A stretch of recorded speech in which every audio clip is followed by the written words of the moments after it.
வணக்கம். நான் உங்கள் கவிஞர் வெற்றிவேந்தன் பேசுகிறேன். இது என்னுடைய 1853ஆம் கவிதைக்கான காணொளி பதிவு.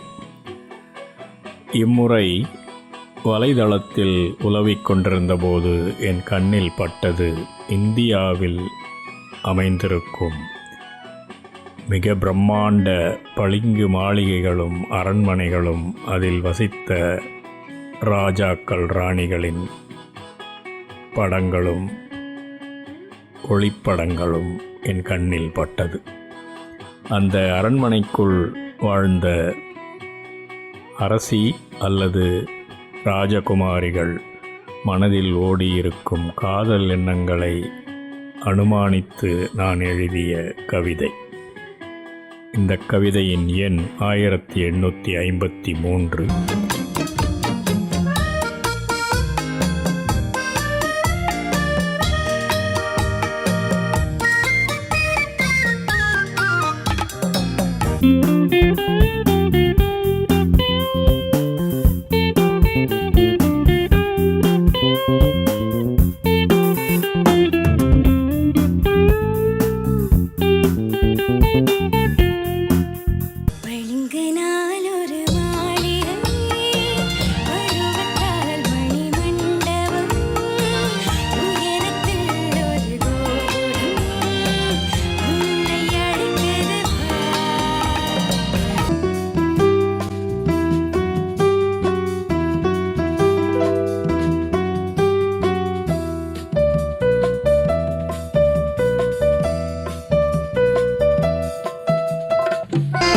இருப்பதோ ஒரு நாடக மேடை, இரவு நேரத்து மல்லிகை வாடை, திறப்பதோ ஒரு சிந்தனை கதவு, தேடி எடுத்தால் ஆனந்த உறவு.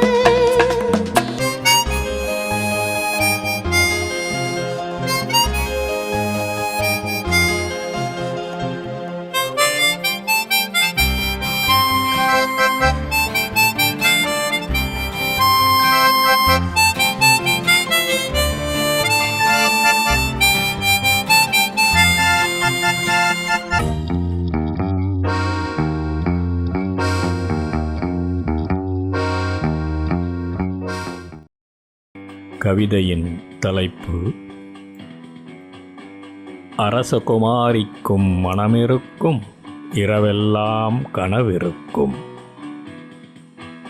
பளிங்கும் பொன்னும் மின்னும் மாளிகையிலும் காதலுற்ற ஒரு இளம் பெண்ணின் மனமிருக்கும். தெளிவாகத் திட்டமிட்டு தன் மனம் வென்றோனை கவரத்தான் கணக்கொன்று மனதுள்ளே தினமிருக்கும். ஒளிவழியும் தன் வீட்டில் தனமில்லா வீரனொருவன் நுழையச் செய்ய மனம் தந்திரமாய் வழி தேடும். கிளியொக்கும் தன்னழகை ரசித்துச் சுவைத்து அணைக்க மெளிரும் பேராண்மையுடை ஆடவனை தேடி ஓடும். ஒளி செதுக்கா தன் மெய்யழகை நித்தம் ரசிக்கும் உருகலா ரசிகன் யாரோவென்று மனமேங்கும். பளிங்குடன் போட்டியிடும் தன்னுடல் கட்டழகை தாங்கிப் பிடிக்க தேக்குடலான் வரும் நாளை எதிர்பார்த்து ஏக்கம் தினமோங்கும். குளிக்கும் பொழுதிலும் அவளுடல் நனைகையிலே உள்ளுள அவன் நினைவும் உடன் நனையும். பொழிக்கா அவன் நினைவில் பஞ்சனையில் பொருள்கையிலே மருங்கிருக்கும் விளக்கும் வெட்கித்தானே அணையும். நெளிகின்ற சர்ப்பம்போல் அவனீந்த காதல் உணர்வெல்லாம் மனமதில் தினம் நெளியும்.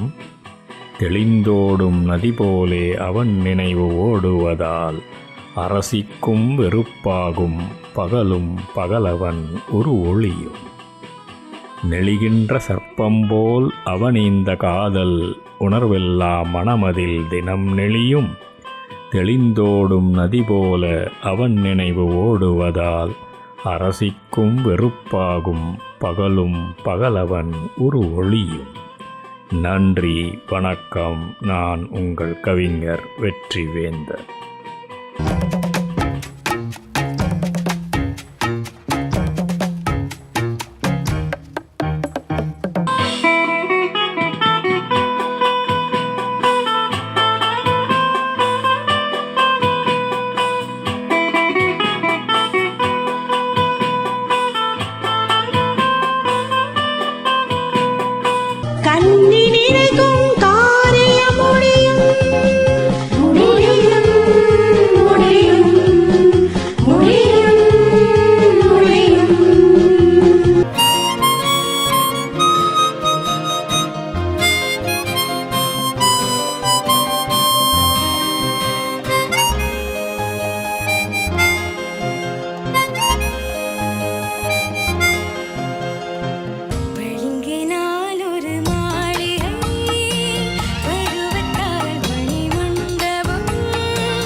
உள்ளத்தில் ஒரு கோபுரம்